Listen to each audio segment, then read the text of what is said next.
ચાલો જાણીએ આપણા સંગીત, નૃત્ય અને રંગભૂમિ વિશે અદ્ભુત ચિલ્ડ્રન્સ એન્સાઇક્લોપીડિયામાંથી. અનુવાદક પાયલ અને આનંદ મદ્રાસી. તો આપ સાંભળી રહ્યા છો શાબ્દીના સ્વરમાં. ઇલેક્ટ્રોનિક સંગીત. ઇલેક્ટ્રિક કે ઇલેક્ટ્રોનિક સંગીત વાજિંત્રો ઇલેક્ટ્રિકના આધારે અવાજ ઉત્પન્ન કરે છે. આવા વાજિંત્રો આજકાલ સંગીતની વિવિધ શૈલીમાં વ્યાપક રીતે વપરાય છે. ઇલેક્ટ્રિક ગિટાર દ્વારા ઉત્પન્ન કરાતું સંગીત એ સામાન્ય ગિટાર જેવું જ હોય છે, સિવાય કે એમાં અવાજને મોટો કરવા વીજળીનો ઉપયોગ થાય છે. એમાં માઇક્રોફોન હોય છે જે તારના તરંગોને ઇલેક્ટ્રિકલ સિગ્નલ્સમાં ફેરવે છે. આ સિગ્નલ્સને એમ્પ્લીફાયર દ્વારા મોટા કરવામાં આવે છે. લાઉડ સ્પીકર આ સિગ્નલ્સને ફરી પાછા અવાજમાં રૂપાંતરિત કરે છે.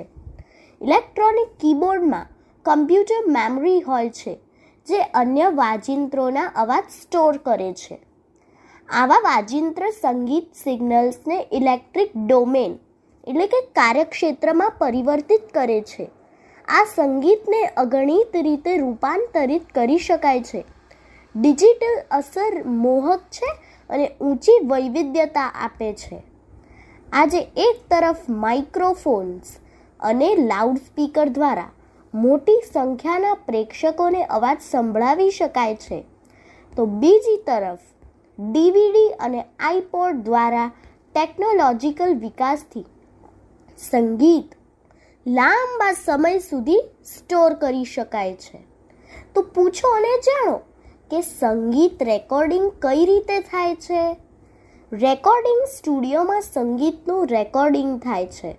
ધ્વનિ એન્જિનિયર્સ સામાન્ય રીતે પ્રત્યેક વાજિંત્રનું અલગ અલગ રેકોર્ડિંગ કરીને ખાતરી કરી લે છે કે અવાજ સમતોલ છે. એ પછી તેઓ તેને મિક્સ કરે છે જેથી માસ્ટર રેકોર્ડિંગ તૈયાર થાય.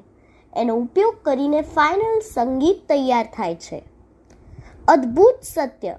સેમ્પલિંગ બોક્સ એક રેકોર્ડિંગ સાધન છે જે આંકડાના રૂપમાં સંગીતના નાના નાના ટુકડા રેકોર્ડ કરીને સ્ટોર કરે છે, જેથી તેને કમ્પ્યુટર કીબોર્ડ વડે બદલી કે નિયંત્રિત કરી શકાય છે.